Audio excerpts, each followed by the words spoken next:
So yan, kung papansinin nyo, ito, nagkukupas na siya.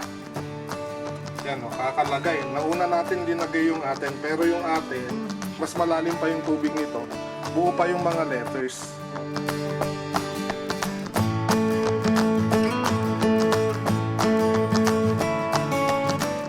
Afternoon sa atin lahat or magandang araw. Afternoon kasi afternoon natin na-shoot yung video ngayon. Pero ang content ng video natin ngayon ay isa sa dahilan bakit tayo nag-start ng printing business. Isa sa dahilan kasi is nakita natin yung costing ng printing is medyo pricey siya. Hindi ko naman sinasabing pricey, may dahilan naman kasi yan bakit ganun yung pricing nila. Lalo na kung nangungupahan or nagre-rent yung printing shop, no? Kasi kailangan nilang i-count yung cost ng rental dun sa presyo ng kanilang mga service. So naiintindihan natin yan. Kaya nga nung naisip natin, bakit di ako mag-start ng printing business na dito lang sa bahay para makapag-provide tayo ng other option that can lower yung cost ng printing, no? At the same time, nung pinag-aaralan na natin siya, sabi ko, alangan na printing documents lang yung gagawin ko. Bakit kung mag-start na ako ng business, bakit hindi ako mag-research or tingnan kung ano yung pwede ko pang i-offer aside sa printing ng documents and photos. So, upon research, meron palang mga iba-ibang paraan para mas maging quality yung printing natin. At the same time, pwede rin maging smudge-free yung ink na gagamitin natin para dun sa kahit sa simpleng papel lang or sa bond paper lang. Sinabi natin smudge, alam niyo yung nagpa-print ka sa bond paper tapos natuluan ng pawis, ng luha or ng tubig, di ba nabubuti? Parang kumakalat yung ink dun sa papel. So may paraan pala para hindi maging ganun. So kaya yung gamit natin na ink is hindi siya nabubura agad, no? Mas matagal yung pagkabura. Kung matuluan lang siya ng pawis ng tubig, hindi siya kakalat. So ipapakita natin yan. So yan, kakargahan na natin ng tubig yung mga tray. Wala tayong tray, so yung mga pang-baking ng anak ko yung gamit natin.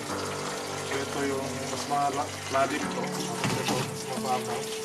Pero para maging fair, yung sa mas mababaw ilalagay. Yan. Parang mas marami kasing tubig to. So para mas maging fair lang, so muli ito yung atin, yung may printout sa likod. Ito yung ilalagay ko dun sa mas malalim ng tubig. Unahin ko na rin siyang ilagay. Tapos ito, yung pinaprint natin sa labas. So yan, kung papansinin nyo, ito, nagkukupas na siya. Yan o, kakalagay. Nauna natin dinagay yung atin, pero yung atin, mas malalim pa yung tubig nito. Buo pa yung mga letters. No? Performance dito, nag-start na siyang kumupas. No? Nag-start na siyang kumupas. Yung atin, buo pa. So yung difference, ayan. Buo pa yung mga, kahit yung sa likod, buo pa. Ito, burado na. Nag-start ng magbura. So yun yung difference. Sa labas to is 10 pesos. Sa atin is 3 pesos. Ayan, napunit na. Kasi mas matagal, mas malalim yung lubog. 4 pesos yung ganito. Kapag text lang is 3 pesos. Kapag photo is 5 pesos sa short bond paper. Nakita naman natin yung result ng printout. Pina-printout natin sa labas, saka yung printout namin. Nauna natin binabad yung printout natin sa mas malalim na tubig compare dun sa printout sa labas na mas huli nating binabad tsaka sa mas konting tubig.